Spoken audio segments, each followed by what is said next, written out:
உங்கள் யாவரையும் அருமை ஆண்டவரும் இரட்சகருமாகிய இயேசு கிறிஸ்துவின் ஈடு இணையற்ற நாமத்தினாலே வாழ்த்தி வரவேற்கிறேன். நாம் கடந்த நாட்களிலே நாம் தியானித்துக் கொண்டு வருகிறோம். ரோமர் 7ஆம் அதிகாரம் 24வது வசனம். நிர்பந்தமான மனுஷன் நான், இந்த மரண சரீரத்தில் நின்று யார் என்னை விடுதலையாக்குவார்? அன்னைக்கு ஒரு ஐயா பாடினார், கவனிச்சிங்களா? கர்நாடிக் பாட்டு பாடினார்ல, அவர் நேற்று ஃபோன் பண்ணி என்கிட்ட 3/4 மணி நேரம் பேசினார். ஐயா நீங்கள் கரெக்டாக தாளம் போடுறீங்க அப்படின்னாரு. நான் என்னமோ ஒரு தாளம் போடுறேன், அது ஒரு தாளம் வருது. எனக்கு எல்லாம் அதில் அவ்வளோவா பெருசாக எனக்கு நாலேஜ் கிடையாது. நமக்கு நாலேஜ் இல்லாதனா நமக்குள்ள உருவாக்கணுன்றதுக்காக தான் அதுக்கு வாரந்தோறும் கிளாஸுக்கு கொண்டு போய் விட்டுட்டு கூட்டிகிட்டு வந்துட்டு இருக்கிறேன். மைனர் மேஜர் என்ன அதாவது குத்து மதிப்பா அப்படி போட்டுக்கிட்டு இருக்கிறேன். பட் அவர் சொன்னது எனக்கு சந்தோஷமா இருந்துச்சு. அவர் கர்நாடிக் படித்தவரம், அவர் பாடுறதுக்கு நீங்கள் போட்டது எனக்கு பிடிச்சிருந்ததுன்றார். அதுக்குள்ள உங்களுக்கு ஒவ்வொருவருக்கும் ஒரு தாளந்துகள் கிருபைகள் இருக்கும். சரியான நேரத்துக்கு வர பிரயாசப்படுங்கள். சாக்கு போக்கு சொல்லாதிருங்கள். ஆண்டவருக்கு உண்மையாயிருங்கள். உண்மை உள்ள மனுஷன் பரிபூர்ண ஆசீர்வாதங்களை பெறுவார். நிர்பந்தமான மனுஷன் நான், இந்த மரண சரீரத்தில் நின்று யார் என்னை ஒன்று வியாதின்னு நம்ம பார்த்தோம். வறுமை என்பதை குறித்து நம்ம பார்த்தோம். வியாதியிலிருந்து ஆண்டவர் மாத்திரம் தான் விடுதலை கொடுக்க முடியும். வறுமையிலிருந்து ஆண்டவர் மாத்திரம் தான் விடுதலை கொடுக்க முடியும். என்னென்ன வறுமை என்பதெல்லாம் ஆராய்ச்சி பண்ணனா 10 வருஷம் ஆனாலும் அது முடியாது. என்னென்ன வியாதின்னு ஆராய்ச்சி பண்ணினாலும் அதுவும் முடியாது.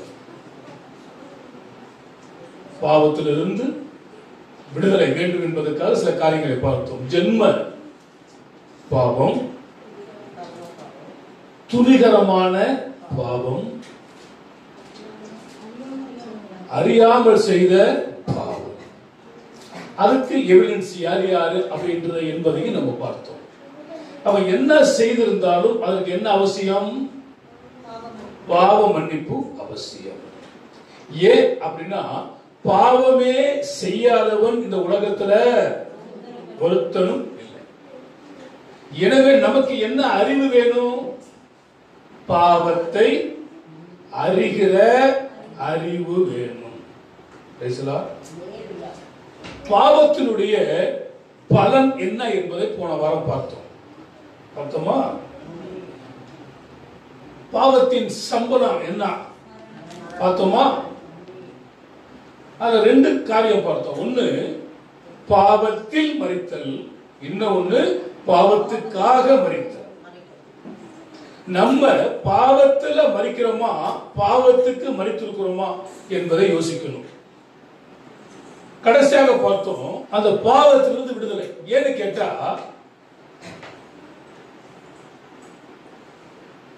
இயேசுனால எந்த பாவமும் செய்யல. நம்ம விடுவிக்க ஒரே ஒரு தகுதி அவருக்கு மாத்திரம்தான் உண்டு. வேற யாராலையும் விடுவிக்க முடியாது. இப்போ பாவத்தின் கிரியை அப்படின்றத நீங்க பார்க்க போறோம். என்னதுங்க கிரியை? கிரியைனா என்னது? செயல்பாடு, செயல்படுவது, நடக்கை. இப்போ இந்த பாவத்தினுடைய கிரியை, இதை நான் ஆராய்ச்சி பண்ண நேற்று ஒரு 7 மணி நேரம் அதை நான் ஆராய்ச்சி பண்ணிக்கிட்டு இருந்தேன். அது சில காரியங்கள்லாம் உங்களுக்கு சொல்ல முடியும். எல்லாத்தையும் சொன்னா நேரமும் காலமும் சந்தர்ப்பமும் சூழ்நிலைகளும் போதாது. அப்படி ஆராய்ச்சி சொல்லும் பொழுது இந்த பாவத்தின் கிரியையில ஒரு வசனத்தை நான் வாசிக்கலாம். யாத்திராகமம் 32ஆம் அதிகாரம் 30லிருந்து 35. மறுநாளில் மோசே ஜனங்களை நோக்கி நீங்கள் மகா பெரிய பாவம் செய்தீர்கள், உங்களுக்காக பாவ நிவர்த்தி செய்யக்கூடுமோ என்று அறிய இப்பொழுது நான் கர்த்தரிடத்திற்கு ஏறி போகிறேன் போகிறேன் என்றான். இப்பொழுது நான் கர்த்தரிடத்துக்கு ஏறி போகிறேன் என்றான். அப்படியே மோசே கர்த்தரிடத்திற்கு திரும்பி போய் ஐயோ இந்த ஜனங்கள் பொன்னினால் தங்களுக்கு தெய்வங்களை உண்டாக்கி மகா பெரிய பாவம் செய்தார்கள். ஆகிலும் தேவரீர் அவர்கள் பாவத்தை மன்னித்தருள்வீரானால் மன்னித்தருளும் இல்லாவிட்டால் நீர் எழுதின உம்முடைய புஸ்தகத்திலிருந்து என் பெயரை கிறுக்கி போடும் என்றார். அப்பொழுது கர்த்தர் மோசேயை நோக்கி எனக்கு விரோதமாய் பாவம் செய்தவன் எவனோ அவன் பெயரை என் புஸ்தகத்திலிருந்து கிறுக்கி போடுவேன். இப்பொழுது நீ போய் நான் உனக்கு சொன்ன இடத்துக்கு ஜனங்களை அழைத்துக் கொண்டு போ. என் தூதனானவர் உனக்கு முன் செல்வார். ஆகிலும் நான் விசாரிக்கும் நாளில் அவர்களுடைய பாவத்தை அவர்களிடத்தில் விசாரிப்பேன். ஆரோன் செய்த கன்றுக்குட்டியை ஜனங்களின் செய்கைகளின் நிமித்தம் கர்த்தர் அவனை வாதித்தார். இங்கே பாவத்தின் கிரியைகளை என்ன அந்த இடத்துல நீங்க புரிஞ்சுக்கிறீங்க? என்ன நடக்குது இந்த சப்ஜெக்ட்ல?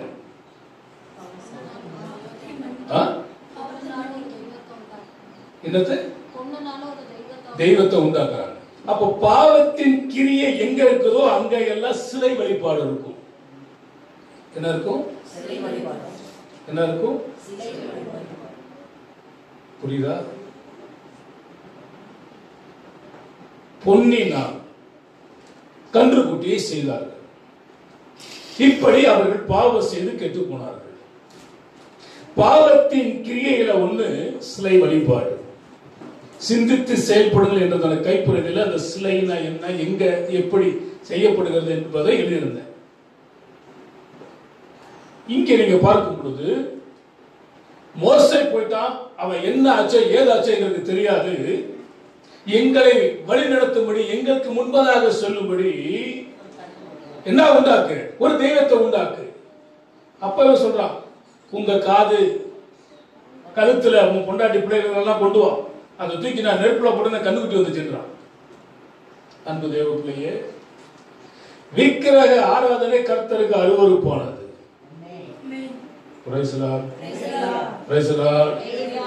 எனவே உங்க வீட்டுல இருக்கிறதான இயேசுநாதர் படம் இருந்தாலும் நீங்க போய் தூக்கி எரிஞ்சிருங்க. இல்ல கும்பிடுறதா தான் கும்பிட்டு நடத்துக்கு உங்களுக்கு எது வசதி? இத சொன்னா நீங்க சர்ச்சைக்கு வாங்க, வராம இருங்க, அது உங்க விருப்பம்.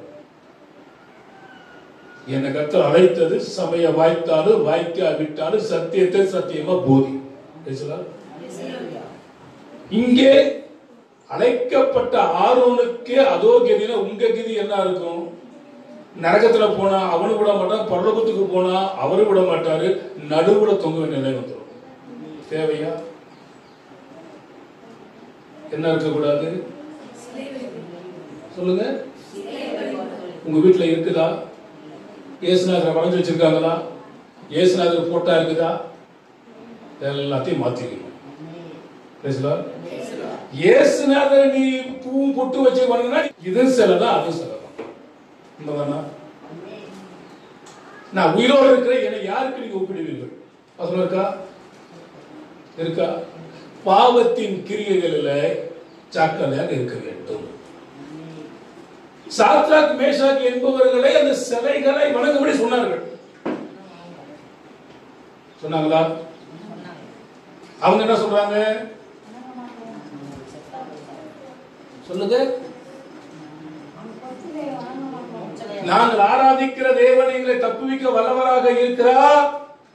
அப்படியே அவர் தப்புவிக்காம போனாலும் சரி, நீர் நிறுத்தின பொருட்சிலையை நாங்கள் வணங்க மாட்டோம்.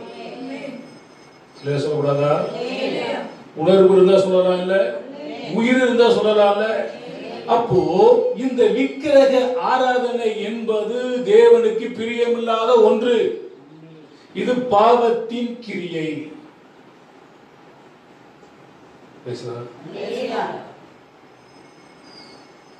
தேவனுடைய உடன்படிக்கை பெட்டியை எங்க வச்சாங்கன்னா தாகூர் கோயில்ல வச்சாங்க. முதல் நாள் இந்த பெட்டிக்கு முன்பதாக தாகூர் என்ன பண்ணினாரா? சாஷ்டாங்கமா விழுந்து பணிந்து கொண்டிருந்தார். இதை பார்த்த அந்த பெலிஸ்தியர்கள், நம்முடைய தேவன் அவர்களுடைய உடன்படிக்கை பெட்டிக்கு முன்பு சர்வ சாஸ்திரங்கள் விழுந்து கிடந்தது என்று சொல்லி அவரை பிடிச்சி அங்கங்க ஆணிகள் அடிச்சு போட்டு கட்டி வச்சுட்டாங்க. மறுநாள் வந்து பார்த்தா அது சுக்குநூறாய் உடைந்து கிடந்தது. ஏன்னா உடன்படிக்கை பெட்டியில் வல்லமை இருக்கிறது. அந்த வல்லமையை அறிந்து கொள்ளாத ஒரு மனுஷன் மாட்டு வண்டியில போகுது, மாட்டுக்கு பூட்டாங்கன்னு ஒன்று சொல்லுவாங்க, அது போடல, எங்கடா பெட்டி விழுந்துருமோன்னு சொல்லி இவன் பிடிக்க போன கர்த்தர் அடிச்சார், அவன் அங்கேயே செத்தான். இருக்க பைபிள்ல படிச்சிருக்கிறீங்களா? எதுக்கு? அவர் வல்லமை உள்ள தேவன். அவருக்கு ஆலோசனையா சொல்ல ஒருத்தர் கிடையாது. எனவே உங்க வீட்டுல காணப்படுகிற விக்கிரகங்களை எடுத்துடணும்.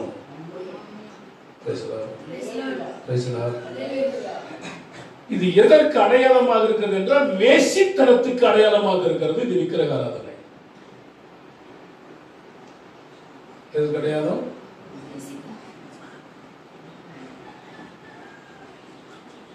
விக்கிரக ஆராதனை வேசித்தனத்துக்கு அடையாளமாக இருக்கிறது. எசேக்கியேல் 16:30 அந்த வசனம் இருக்கிறது.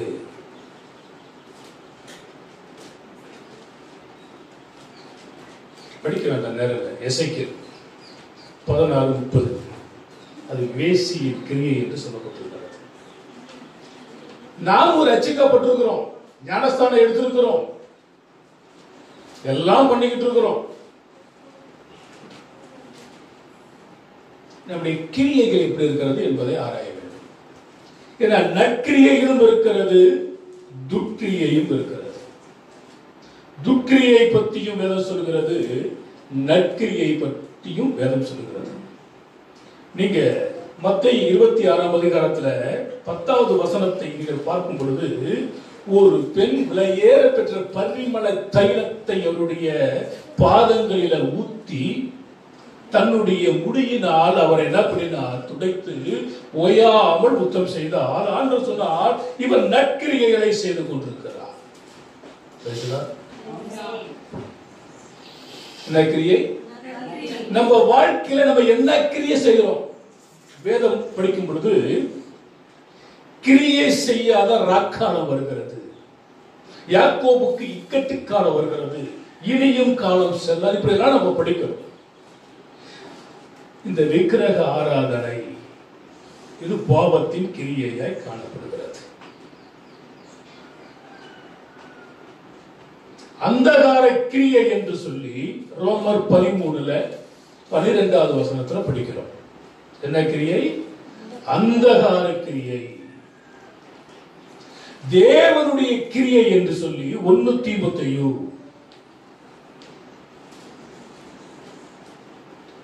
6:10 படிக்கிறோம். மாம்சத்தின் கிரியைகள் என்று சொல்லி கலாத்தியர் 5ஆம் அதிகாரம் 18 தொடர்ந்து ஒரு 23 வரையிலும் நம்ம வாசிக்கிறோம். எல்லா கிரியைகளிலுமே வித்தியாசங்கள் உண்டு என்று சொல்லி 1 கொரிந்தியர் 12:6 படிக்கிறோம். துர்க்கிரியைகளும் இருக்கிறது, நற்கிரியைகளும் இருக்கிறது. நாங்கள் துக்கிரியை குறித்து கொலோசியர் 1:21 நம்ம படிக்கிறோம். நற்கிரிகளை குறித்து மத்தேயு 26:10 படிக்கிறோம். அப்ப கிரியை என்பது ஒவ்வொரு மனுஷனுக்கு அவசியம். யோனா 3:10 அவர்கள் தங்கள் பொல்லாத வழியை விட்டு திரும்பினார்கள் என்று அவர்கள் தங்கள் பொல்லாத வழிகளை விட்டு திரும்பினார்கள் என்று தேவன் அவர்களுடைய கிரியைகளை பார்த்து தேவன் அவர்களுடைய கிரியையை பார்த்து தாம் அவர்களுக்கு செய்வேன் என்று சொல்லி இருந்த தீங்கை குறித்து மனஸ்தாபப்பட்டு அதை செய்யாதிருந்தார். அல்லேலூயா. அப்ப உங்களுக்கு சொன்ன பாத்தீங்களா, அது வேசியின் கிரியையாய் காணப்படுகிறது, அந்தகார கிரியையாய் காணப்படுகிறது, மாம்சத்தின் கிரியையாய் காணப்படுகிறது, துக்கிரியையாய் காணப்படுகிறது. அப்போ நற்கிரியையும் இருக்கிறது, துக்கிரியையும் இருக்கிறது. இந்த மாதிரி கிரியைகளை விட்டு அவர்கள் மனம் திரும்பும் பொழுது அந்த தேசத்தை அழிப்பேன் என்றதான தேவன் அதை விட்டு மனம் திரும்பி அதை அழிக்காமல் இரக்கம் பாராட்டினார். அப்ப நமக்கு அந்த இறக்க வேணும். ஏன் இவ்வளவு பிரச்சனை? ஒரு வசனத்தை வாசித்து பாருங்கள். கலாத்தியர் 2ஆம் அதிகாரம் 16வது வசனம்.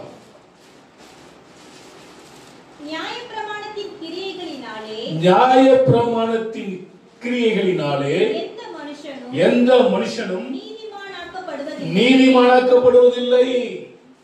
ஏன்னு கேட்டீங்கன்னா, 10ல 9 செஞ்சுட்டு 1 விட்டுட்டு அவன் நீதிமானாக்க முடியாது. 10ஐயும் சரியா கடைபிடிக்கணும். ஆனா ஒருத்தனும் கடைபிடிக்கல. அதை நிறைவேற்றினவர் இயேசு கிறிஸ்து. அதான் சொல்றாரு, நியாய பிரமாணத்தை நான் அவமாக்க வரவில்லை, அதை நிறைவேற்றும்படிக்கே நான் வந்தேன். அப்போ தேவன் சொல்கிற வார்த்தைகளை நாம் கடைபிடிக்க வேண்டும், அதை கிரியை செய்ய வேண்டும். தேவனுக்கு மகிமை உண்டாகட்டும். ஏன் இந்த விக்கிரகத்தை குறித்து இவ்வளவு பிரச்சனை? வாசித்து பாருங்க. யாத்திராகமம் 20ஆம் அதிகாரம் 4வது வசனம் 5வது வசனம். மேலே வானத்திலும் கீழே பூமியிலும் பூமியின் கீழே தண்ணீரில் உண்டாயிருக்கிறவைகளுக்கும் ஒப்பான ஒரு சொரூபத்தையாகிலும் யாதொரு விக்கிரகத்தையாகிலும் நீ உனக்கு உண்டாக்க வேண்டாம், நீ அவைகளை நமஸ்கரிக்க வேண்டாம். உன் தேவனா கர்த்தராக இருக்கிற நான் எரிச்சலா உள்ள தேவனாக இருந்து என்னை பகைக்கிறவர்களை குறித்து பிதாக்களுடைய அக்கிரமங்களை பிள்ளைகளிடத்திலும் 3ஆம் 4ஆம் தலைமுறை மட்டும் விசாரிக்கிறவருமாக இருக்கிற மேலே வானத்துல கீழே பூமிக்கு கீழே தண்ணீரில் இருக்கிற எதுக்கு ஒப்பாகவும் ஒரு விக்கிரகத்தையும் ஒரு சுரூபத்தையும் உண்டாக்க கூடாது. அப்படி செஞ்சா நான் யாரா மாறிடுவேன்? எரிச்சல் உள்ளவரா மாறி என்ன பண்ணுவேன்னா, உன் பிள்ளைகளை 3ஆம் 4ஆம் தலைமுறை மட்டும் விசாரிக்கிறவரா இருக்கிறேன்.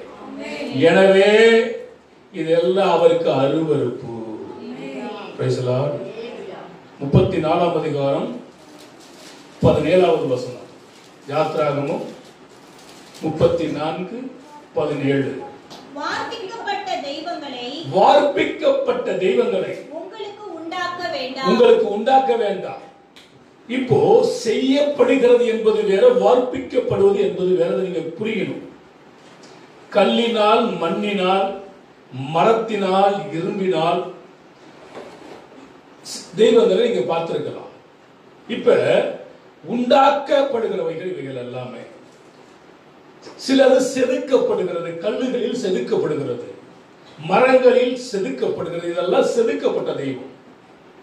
வார்ப்பிக்கப்படுவது என்றால் வெள்ளியோ பொன்னோ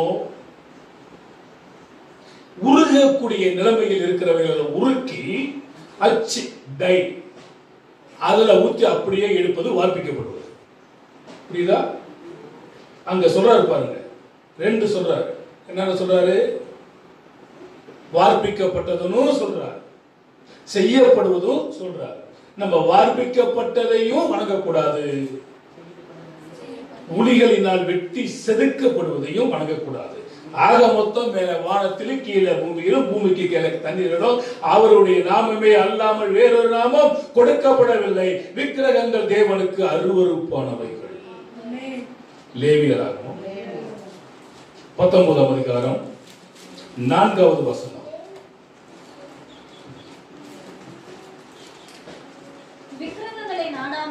விக்கிரகங்களை நாடாமலும் வார்ப்பிக்கப்பட்ட தெய்வங்களை உங்களுக்கு உண்டாக்காமலும் இருப்பீர்களா? நான் உங்கள் தேவனாகிய கர்த்தர். அவர் நமக்குள்ள இருக்கிற போது கல்லையும் மண்ணையும் மரத்தையும் வச்சுக்கிட்டு ஏன் அதை போய் வணங்கணும்? கற்பூரமா இருக்கட்டும், ஊதுபதியா இருக்கட்டும், ஓடும்போது அது மேல புகை அடிக்குது. நம்ம மூஞ்சில புகை அடிச்சுன்னா என்ன பண்றோம்? ஐயோ கண்ணி எரியுதுங்கிறோம். அது என்னைக்கு ஆகில கண்ணி எரியுதுன்னு சொல்லியிருக்கா? சொல்லுங்க, சொல்லியிருக்கா? என்னைக்கு ஆகில மூஞ்சி கழுவி இருக்கா? நம்ம தான் கழுவும், நம்ம தான் ட்ரெஸ் மாற்றணும். எனவே உனக்கு வேற ஒரு தெய்வத்தை, இது ஆர்சி ஃபாதருக்கு தெரியாதா? அங்க பைபிள்ல இல்லையா? இப்ப இதை ஏன் அவன் மறைக்கிறான்? இத அவன் பிரசங்கம் பண்ணணும்னா அவரு வெளியில போயிடும்.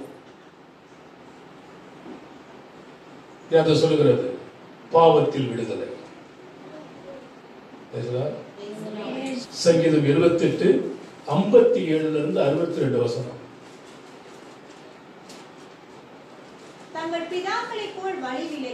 தங்கள் பிதாக்களைப் போல் வழி விலகி துரோகம் பண்ணி மோசம் போக்கும் வில்லை போல் துவண்டு தங்கள் மேடைகளினால் அவருக்கு கோபமூட்டி தங்கள் விக்கிரகங்களினால் எரிச்சல் உண்டாக்கினார்கள். தேவன் அதை கேட்டு உக்கிரமாகி இஸ்ரவேலை மிகவும் வெறுத்து தான் மனுஷருக்குள் போட்ட கூடாரமாகிய சீலோவில் உள்ள வாசஸ்தலத்தை விட்டு விலகி தமது பலத்த சிறையிருப்புக்கும் தமது மகிமையை சத்ருவின் கைக்கும் ஒப்பு கொடுத்து தமது ஜனத்தை பட்டயத்துக்கு இரையாக்கி தமது சுதந்திரத்தின் மீது கோபம் கொண்டார். அவர்கள் வாலிபரை அக்கினி பட்சித்தது. அவர்களுடைய கன்னியாஸ்திரிகள் வாழ்க்கைப்படாதிருந்தார்கள். அவர்களுடைய ஆசாரியர்கள் பட்டயத்தில் வீழ்ந்தார்கள். அவர்களுடைய விதவைகளுக்கு அளவில்லை. அப்பொழுது ஆண்டவர் நித்திரை தெளிந்தவனை போலவும் திராட்சை ரசத்தால் கம்பீரிக்கிற பராக்கிரமசாலியை போல விழித்து தம்முடைய சத்துருக்களை பின்புறமாக அடித்து அவருக்கு நித்திய நிந்தையை வரப்பண்ணினார். இப்ப உங்களுக்கு தெரியுது, விக்கிரக ஆராதனை பண்ணுறத கர்த்தரையே கைவிட்டுறார்.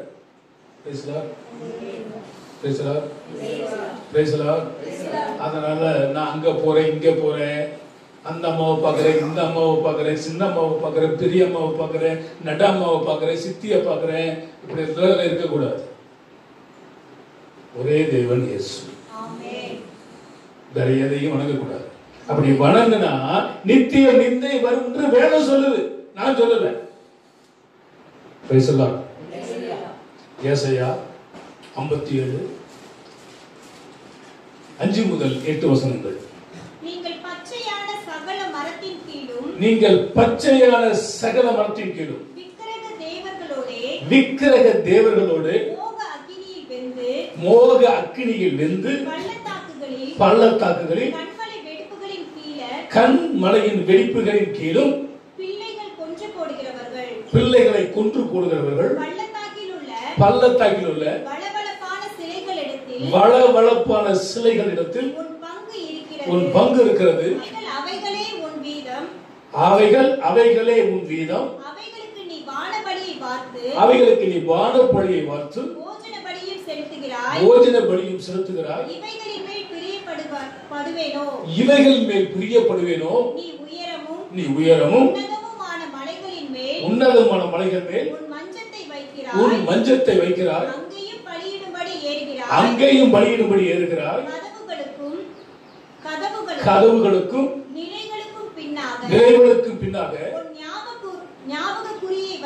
உன் ஞாபக குறியை வைக்கிறாய். நீ என்னை விட்டு போய் மற்றவர்களுக்கு உன்னை வெளிப்படுத்தினாய். ஏறி போய் மஞ்சத்தை அகலமாக்கி அவர்களோடு உடன்படிக்கை பண்ணினாய். அவர்களுடைய மஞ்சத்தை காண்கிற எல்லா இடத்திலும் அதை நேசிக்கிறாய். நீ தைலத்தை பூசிக்கொண்டு ராஜாவினிடத்தில் போகிறாய். பரிமளங்களை மிகுதியாக்கி உன் ஸ்தான பலிகளை தூரத்துக்கு அனுப்பி உன்னை பாதாளம் மட்டும் தாழ்த்துகிறாய். வழி தூரமானதால் உழன்று போகிறாய்.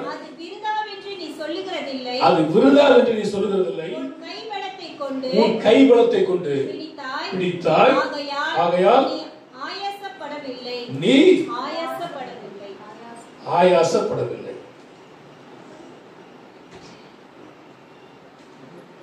அந்த வசனத்தை நீங்க திரும்பி பார்த்தீங்கன்னா உங்களுக்கு எல்லாம் தெரியும். உயரமான ஸ்தலங்கள் எல்லாம் இப்ப யார் யார் இருக்கிறா?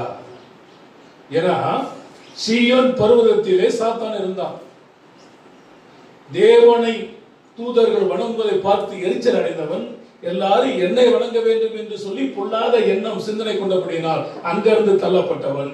இங்கே இருக்கிறதான ஒவ்வொரு உயர்ந்த மலைகளையும் அவன் பிடித்துக் கொண்டான். புரியுதா? ஒவ்வொரு பள்ளத்தாக்க விடவில்லை, மலைகளை விடவில்லை, குன்றுகளை விடவில்லை, எல்லா இடத்திலும் அவன் இருக்கிறான். மக்கள் அந்த உயர்ந்த இடத்துக்கு போய் ஆராதனை செய்து கொண்டிருக்கிறார்கள். எச்சரித்தும் விடவில்லை. அவருடைய முடிவு பரிதாபமாக இருக்கும். இந்த விக்கிரகாராதனை என்பது கர்த்தருக்கு மகா அருவருப்பு.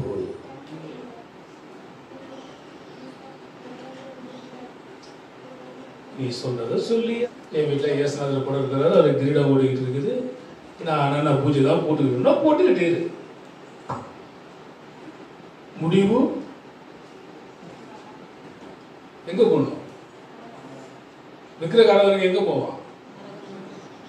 அப்ப அதை வச்சு நீ கும்பிடுறத விட தூக்கி போட்டு பரவாயில்ல. பேசலாம். எதிர்த்து துறந்த கனியை வச்சாரு. நன்மை தீமை அறியும் கனி வச்சார். சகல விருட்சத்திற்கு கனி வச்சார். ஜீவ விருட்சத்திற்கு கனி வச்சார். ஆனா எதையாவது வேலை அடிக்கல. உண்மைதானா? இதை சாப்பிடாதப்பா, சாப்பிடுறதுனால புசிக்க நல்லசாகவே சுதந்திரத்தை நம்ம கொடுத்துட்டாரு. மீறி போய் சாப்பிட்டான், அது போலதான் உங்களுக்கு. இது செய்யக்கூடாது அப்படி வேலை சொல்லுது. மீறி செஞ்சா பலனை கர்த்தர் தருவார். பேசலாம். சரி, இதை குறித்து வேலை என்ன சொல்லுதுன்னா, நியாயாதிபதிகள்ல 17ஆம் அதிகாரத்துல 3ஆம் வசனம் 4ஆம் வசனம், அவன் அந்த 1100 வெள்ளிக்காசை தன் தாயினிடத்தில் திரும்ப கொடுத்தான். அவன் வெட்டப்பட்ட ஒரு சொரூபத்தையும் வார்ப்பிக்கப்பட்ட ஒரு விக்கிரகத்தை உண்டு பண்ண நான் என் கையில் இருந்த இந்த வெள்ளியை என் மகனுக்காக முற்றிலும் கர்த்தருக்கென்று நியமித்தேன். எப்பொழுதும் இதை உனக்கு திரும்ப கொடுக்கிறேன் என்றான். அவன் அந்த வெள்ளியை தன் தாய்க்கு திரும்ப கொடுத்தான். அப்பொழுது அவன் தாய் 200 வெள்ளிக்காசை எடுத்து தட்டான் கையிலே கொடுத்து அவன் அதனாலே வெட்டப்பட்ட ஒரு சுரூபத்தையும் வார்ப்பிக்கப்பட்ட ஒரு விக்கிரகத்தையும் பண்ணினான். அவைகள் அப்படின்னா என்ன அர்த்தம்? மனுஷனுடைய கைவேலையில் உருவாக்கப்படுவது தான் விக்கிரகம்.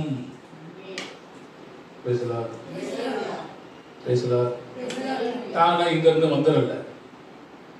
ஒரு கல்லை பார்த்தா ஒருத்தருக்கு தெரியும் இதில் என்ன வடிக்கலாம் அப்படின்னு சொல்லி அழகா அதை படிச்சிடும். அது டேலண்ட், அவருடைய டேலண்ட். அந்த அவருடைய கலை நுணுக்கத்தை நான் குறை சொல்லவில்லை. ஆனால் இப்போ கூட நீங்க அயோத்தியில யூபியில ராமர் கோயில் என்ன பண்ணிருந்தாங்க, திறந்து உலகத்துல இருந்து அத்தனை திரையர்கள் வந்திருந்தாங்க. பேப்பர்ல வருகிறது அந்த ராமருடைய முகம் விஜயகாந்த் முகம் போல் இருக்கிறது. பார்த்திருக்கலாம், பாத்தீங்களா இல்லையா? இருக்கு. ஒருவேளை செதுக்கிற விஜயகாந்த் ரசிகரா இருந்தாரா எனக்கு தெரியாது. விஜயகாந்த் நினைச்ச ராமரை படிச்சாரா எனக்கு தெரியாது. பைபிள்ல அப்படி சொல்லுங்க. மனுஷனுடைய கை வேலைப்பாடுகள் சித்திரத்தில். ரோமர்ல ஒரு வசனத்தை படிச்சு பாருங்களேன்.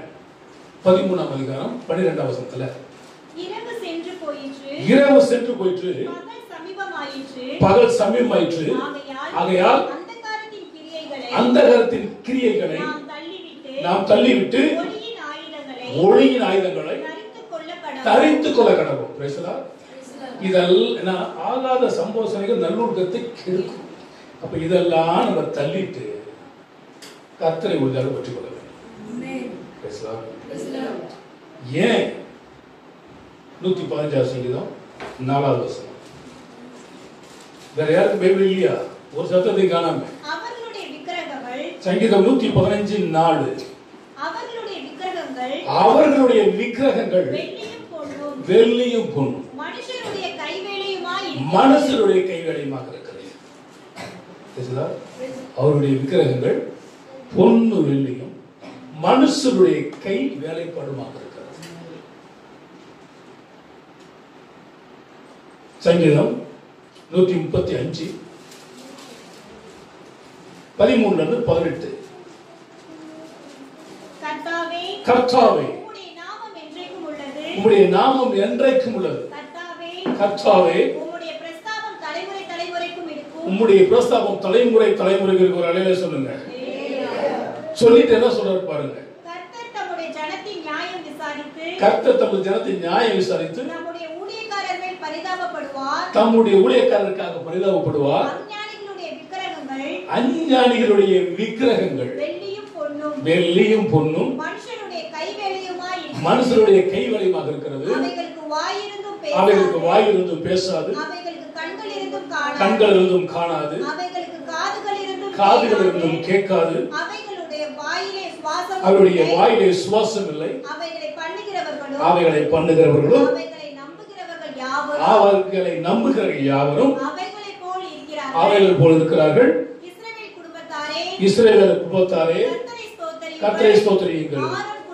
ஆரோன் குடும்பத்தாரே கர்த்தரை ஸ்தோத்திரியுங்கள். லேவி குடும்பத்தாரே கர்த்தரை ஸ்தோத்திரியுங்கள். கர்த்தருக்கு பயப்படுகிறவரே கர்த்தரை ஸ்தோத்திரியுங்கள். எருசலேமில் வாசம் பண்ணுகிற கர்த்தருக்கு சீயோனிலிருந்து ஸ்தோத்திரம் உண்டாவதாக. அல்லேலூயா. கண்ணிருந்தும் காணாதான், வாயிருந்து பேசாதான். பைபிள் சொல்லுது சீயோனில் வாசமா இருக்கிற தேவனுக்கு என்றென்றும் ஸ்தோத்திரம் உண்டாகட்டும். Praise the Lord. அல்லேலூயா. ஏசாயா 44ஆம் அதிகாரம் 12-19 வசனங்களை நீங்கள் வயிற்றில் போய் வாசித்துக் கொள்ளுங்கள். வெளிப்படுத்தல் 9ஆம் அதிகாரம் 20வது வசனத்தை வாசிப்போம்.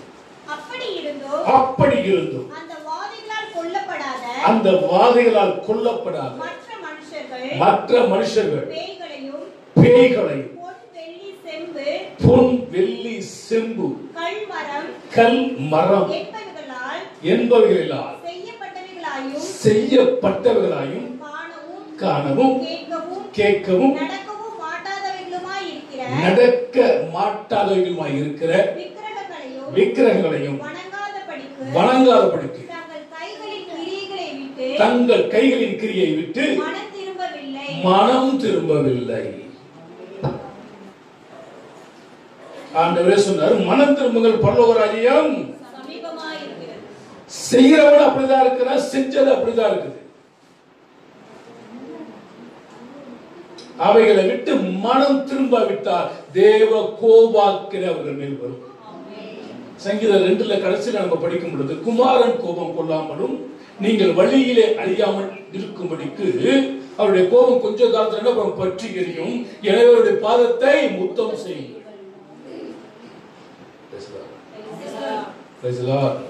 இதற்கு நம்ம விளக்கி காத்துக்கொள்ள வேண்டும்.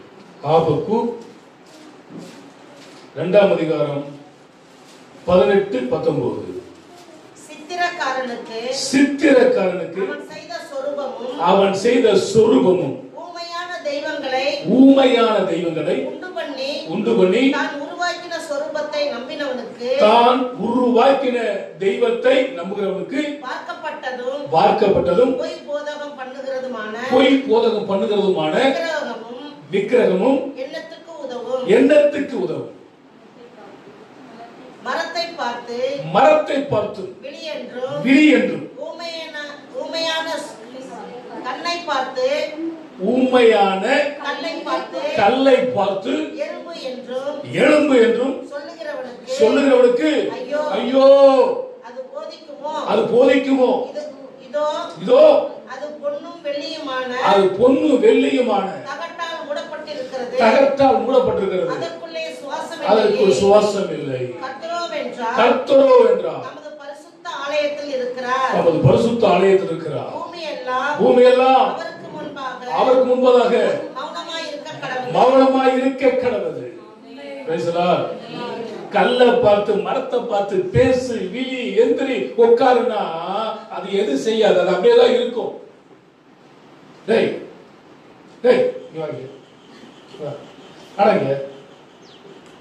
வந்தானா உனக்கு என்ன இருக்கு? உயிர் இருக்குது, உணர்வு போட. இந்த பெஞ்ச கூட்டா வருமா? ஃபேன கூட்டா வருமா? வராது. ஏன்னா அது சொரண கட்டது. அதை இடிச்சா நமக்கு தான் சொல்ற, ஐயோ பழிக்குதோ. மரமும் பேசாது, கல்லும் பேசாது, உயிருள்ள மனுஷன் தான் பேசுவான். என்ன பயந்தியா?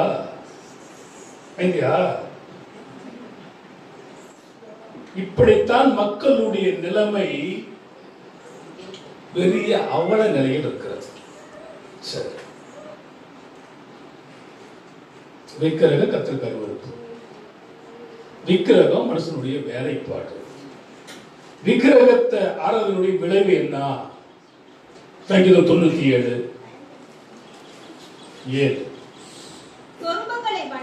சொரூபங்களை வணங்கி விக்கிரகங்களை பற்றி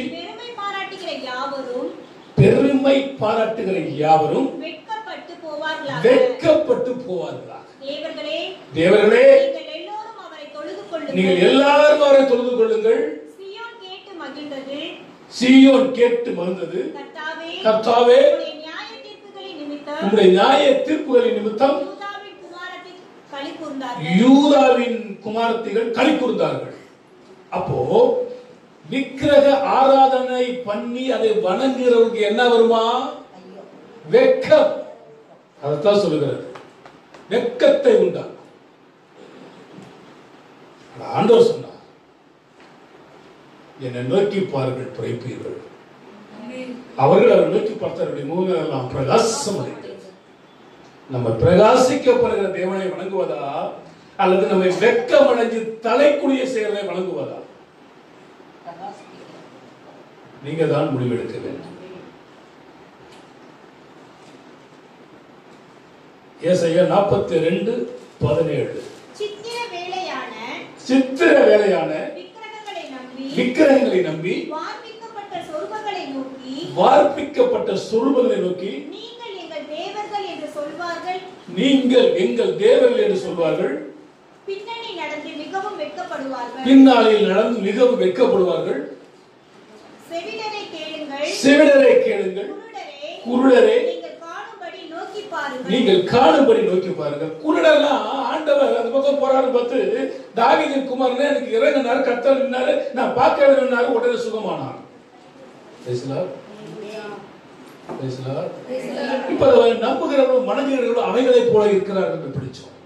ரோமர் 1ஆம் அதிகாரம் 21-25 வசனங்கள். அவர்கள் தேவனை அறிந்தும் அவரை தேவன் என்று மகிமைப்படுத்தாமல். நல்லா கவனிங்கப்பா, ரோமர்கள் தெளிவா சொல்லப்பட்டிருக்கிறது. அவர் தேவன் என்று அறிந்தும் அவரை தேவன் என்று மகிமைப்படுத்தாமலும் அவரை தேவன் என்று மகிமைப்படுத்தாமலும் ஸ்தோத்திரியாமலும் இருந்து தங்கள் சிந்தனைகளினாலே வீரரானார்கள். உணர்வு இல்லாத அவருடைய இருதயம் இருள் அடைந்தது. அவர்கள் தங்களை ஞானிகள் என்று சொல்லியும் பைத்தியக்காரராகி அழிவு இல்லாத தேவனுடைய மகிமையை அழிவுள்ள மனுஷர்கள், பறவைகள், மிருகங்கள், ஊரும் பிராணிகள் ஆகிய இவைகளுடைய ரூபங்களுக்கு ஒப்பாக மாற்றினார்கள். இதன் நிமித்தம் அவர்கள் தங்கள் இருதயத்தில் உள்ள இச்சைகளினாலே ஒருவரோடு ஒருவர் தங்கள் சரீரங்களை அவமானப்படுத்தத்தக்கதாக தேவன் அவர்களை அசுத்தத்துக்கு ஒப்பு கொடுத்தார். தேவனுடைய சத்தியத்தை அவர்கள் பொய்யாக மாற்றி சிருஷ்டிகரை தொழுது சேவியாமல் சிருஷ்டியை தொழுது சேவித்தார்கள். அவரே என்றென்றைக்கும் ஸ்தோத்திரிக்கப்படக்கூடியவர். அல்லேலூயா.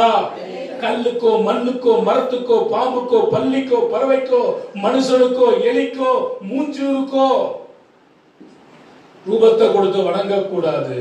நித்திய ராஜா அவர், சத்திய தேவன் அவர், முந்தினவரும் பிந்தினவரும் இருந்தவர் இருக்கிறவர் வருகிறவரும் நேற்றும் இன்றும் என்றும் மாறாத ஒரே தேவனை தான் தெரிந்து கொள்ள வேண்டும். அவரை தான் ஸ்தோத்திரிக்கப்படக்கூடிய ராஜா. Praise the Lord.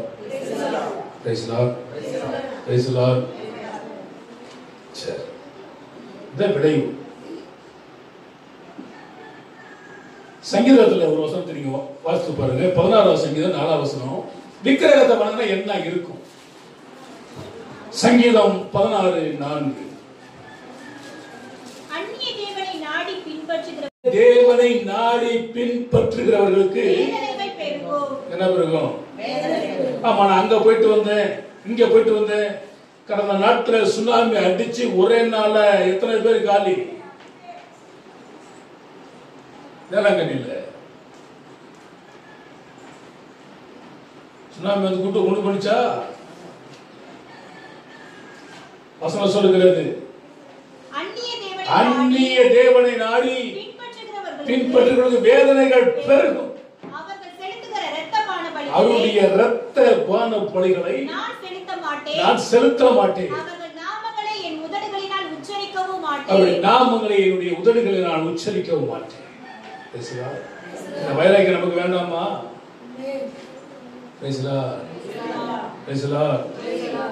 இந்த செய்தியில எங்க கேட்டிருக்கேன்? உங்க வாழ்க்கையில கேட்டவங்க கேட்டு இந்த மாதிரி நான் கேட்டிருக்கேன். சர்ச்சை பாசமா பேச மாட்டாங்க. என்னன்னா மக்கள் வரமாட்டாங்க. ஐயோ எங்க தெய்வத்தை குத்தமா சொல்றாரு. அதை நாடி தேடினா என்ன பெருகும்? நமக்கு தேவையா? விட்டுருவோம். Price the Lord. Price the Lord. இங்க 32:10. துன்மார்க்கனுக்கு அநேக வேதனைகள் உண்டு. கர்த்தரை நம்பியிருக்கிறவனையோ பிரைஸ் தி லார்ட். அவனுக்கு வேதனை பெருகும், நமக்கு கிருபை பெருகும். Price the Lord. வாழ்க்கையில கஷ்டம் வர மாதிரி தான் இருக்கும், துன்பம் வர மாதிரி இருக்கும், பிரச்சனை வர மாதிரி தான் இருக்கும். எப்பக்கம் நெருக்கப்பட்டு ஒடுங்கி நான் போவதில்லை. ஆமென். Praise the Lord. சரி, இந்த விக்கிரகத்துடைய நிலைமை என்ன? வாசிங்க. ஏசாயா 2வது அதிகாரம் 18வது வசனம். விக்கிரகங்கள் கட்டோடே ஒளிந்து போ. அல்லேலூயா சொல்லுங்க. அல்லேலூயா. விக்கிரகங்கள் கட்டோடே ஒளிந்து போ. ஏன் அது நிற்க வேண்டியதானே? துப்பாக்கி அது இதெல்லாம் இருக்குது, அடிச்சு கொள்ள வேண்டியதானே வரவனே? ஒண்ணும் பண்ணாது. உலகத்துல சொல்லுவாங்க ஒரு பழமொழி, செத்தவன் கையில வெத்தலை பாக்க கொடுத்துட்டா அப்படியே தான் இருக்கும். அது போலதான் எதை தெய்வம்னு வச்சுட்டு அது கையில என்னத்தை கொடுத்தாலும் அது அப்படியே தான் இருக்கும். விக்கிரகங்கள் கத்தோடு ஒளிந்து போகும்.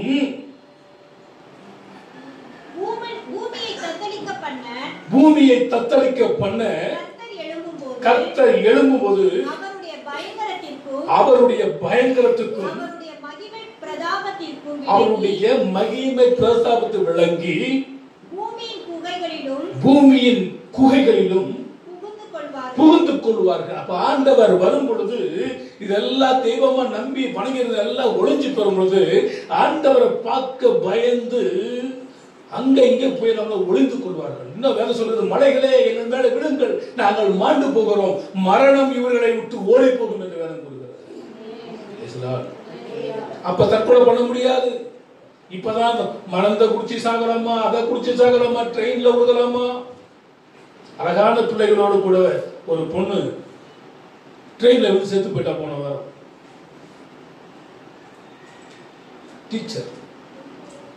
டீச்சருக்கே அறிவில்லைன்னா ஒரு பிள்ளைக்கு எப்படி இருக்காரு?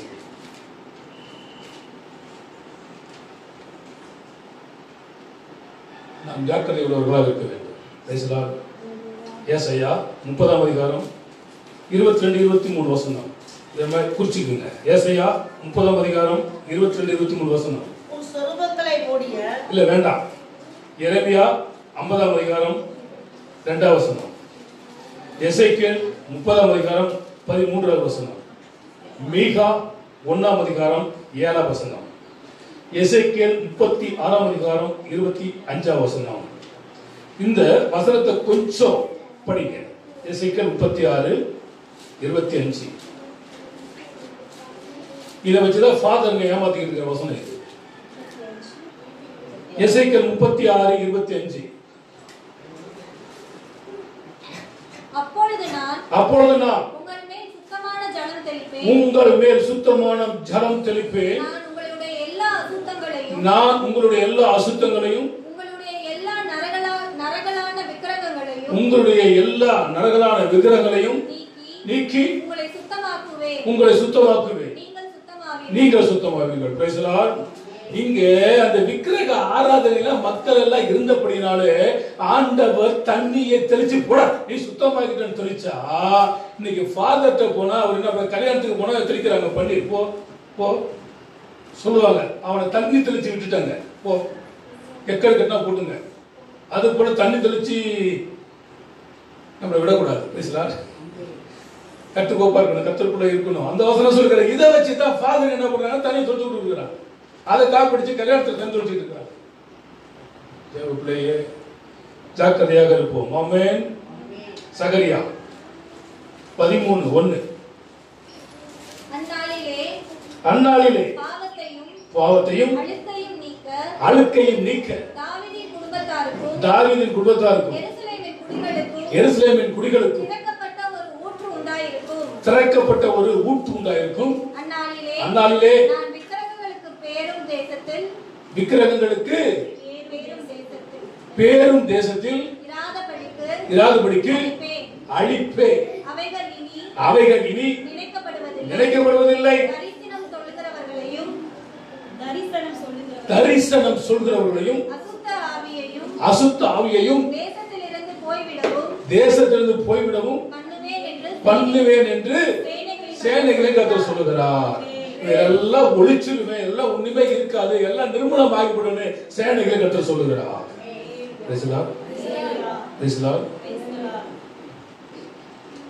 இப்ப இதுவரை உங்களுக்கு சொல்லுகிறேன், 5 காரியங்கள் சொல்லியிருக்கிறேன். இன்னும் 2 காரியம் சொல்லி நான் முடிக்க போறேன். இந்த விக்கிரகத்தை குறித்து என்ன விக்கிரகம்? எபேசியர் 5ஆம் அதிகாரம் 5ஆம் வசனம். விபச்சாரக்காரனாவது அசுத்தனாவது விக்கிரக ஆராதனைக்காரனாகிய போதும். இங்க பொருள் ஆசை கூட விக்கிரக ஆராதனை என்று சொல்லப்பட்டிருக்கிறது. பொருள் ஆசை என்னும் விக்கிரக ஆராதனை. அப்போ புத்தர் சொல்றார், ஆசைய துன்பத்துக்கு.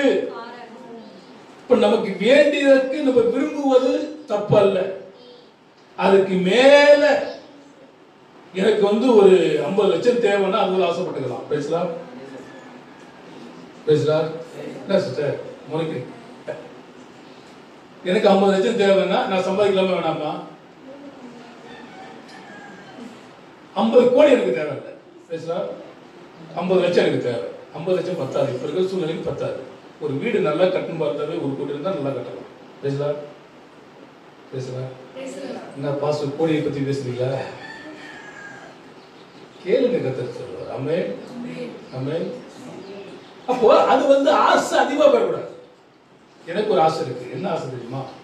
கர்த்தர் ஆசீர்வதிச்சா திருச்சியில் இருக்கிறதான அத்தனை தாலுக்காவில் ஒரு சபை கட்டி இருக்கும். நல்ல ஆசையா கெட்ட ஆசையா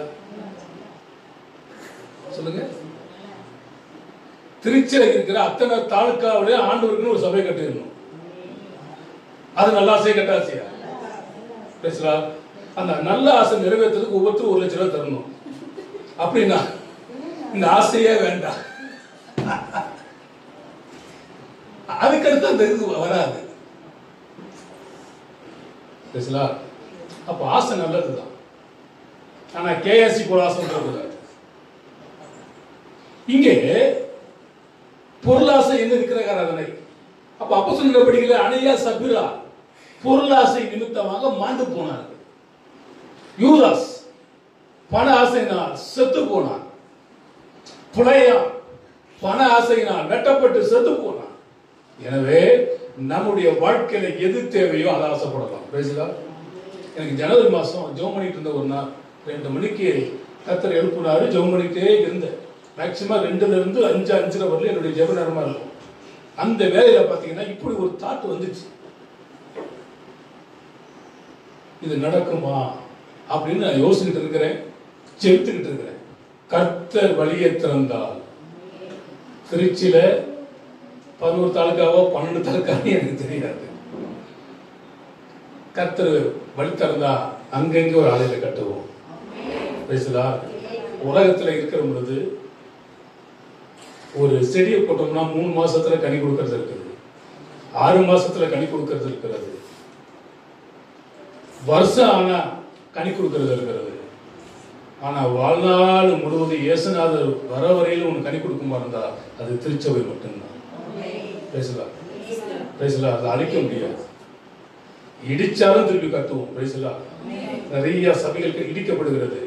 ஒருத்தன் இடிக்கிறான், இன்னொரு ஊழியக்காரன் கட்டி கொடுக்கிறான். அல்லேலூயா. எருசலேம் தேவாலயம் கூட ஏறக்குறைய 40 முறை அடிச்சு திறமைக்கப்பட்டு திரும்ப கட்டப்பட்டது. காரணம் தேவன் நம்மை நேசிக்கிறார். இதுக்காக என்ன பண்ணுங்க? விக்கிரக ஆராதனை என்னும் பொருள் ஆசை. கொலோசியர் 3:5. ஆகையால் விபச்சாரம், அசுத்தம், மோகம், துரிச்சை, விக்கிரக ஆராதனை ஆகிய பொருளாசையாகிய இவைகளை பூமியில் உண்டாக்க பண்ணுகிற உங்கள் அவைகளை என்ன பண்ணுங்க? அழிச்சிருங்க. ஏன் அப்படின்னா 2 கண்ணு உள்ளவனா நரகத்துக்கு போதை பார்க்கலாம், ஒத்த கண்ணனை பரலோகத்துக்கு வந்துரு. பேசலாம். அப்போ ராஜீவ் காந்தி கொன்னதான ஒத்தக்கண் சிவராசன் எங்க வருவான்? புரியுதா? வந்துருவானா? வரமாட்டான். அவன் மனம் திரும்பி ஆண்டவர்கிட்ட மன்னிப்பு கேட்டார், அவரையும் ஆண்டவர் மன்னிப்பார். பேசலாம். 2 ராஜாக்கள் 17:41. அப்படியே அந்த ஜாதிகள் கர்த்தருக்கு பயந்தும் தங்கள் விக்கிரகங்களை சேவித்து வந்தார்கள். அவர்கள் பிள்ளைகளும் அவர்கள் பிள்ளைகளின் பிள்ளைகளும் தங்கள் பிதாக்கள் செய்தபடியே இந்நாள் வரைக்கும் செஞ்சுட்டு வர்றாங்க. நிறைய பேர் கேட்டா இது பாரம்பரியம், எங்க அப்பா உண்டாக்குனது அப்படின்னு சொல்லிட்டு வர்றாங்க. இது எதுக்காக இந்த வசனத்தை சொல்றோம்னா, அப்படி 2 கொரிந்தியருக்கு போகணும், 6ஆம் அதிகாரத்துக்கு போகணும், 14 இருந்து 18 வசனத்தை படிக்கணும். 2 கொரிந்தியர் 6ஆம் அதிகாரம் 14 இருந்து 18 வசனம். அந்நிய நுகத்திலே அவி விசுவாசிகளுடன் பிணைக்கப்படாதிருப்பீர்களாக. நீதிக்கும் அநீதிக்கும் சம்பந்தம் ஏது? ஒளிக்கும் இருளுக்கும் ஐக்கியம் ஏது? கிறிஸ்துவுக்கும் பேலியாளுக்கும் இசைவேது. அவிசுவாசியுடனே விசுவாசிக்கு பங்கேது? தேவனுடைய ஆலயத்துக்கும் விக்கிரகத்துக்கும் சம்பந்தம் ஏது? நான் அவர்களுக்குள் வாசம் பண்ணி அவர்களுக்குள் உலாவி அவர்கள் தேவனாய் இருப்பேன், அவர்கள் என் ஜனங்களாய் இருப்பார்கள் என்றார். அல்லேலூயா. நமக்கும் விக்கிரகத்துக்கு என்ன இருக்க கூடாது? சொல்லுங்க, என்ன இருக்க கூடாது? இந்த சூடோட சூடா போய் என்ன பண்ணிடணும்? போய் சூடம் கட்டக்கூடாது, தூக்கி எரிஞ்சிடணும்.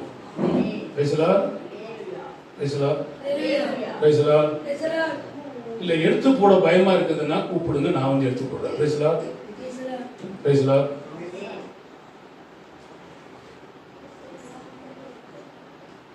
இன்னும் சப்ஜெக்ட் வந்து இது சொல்லிட்டு இருக்கிறது.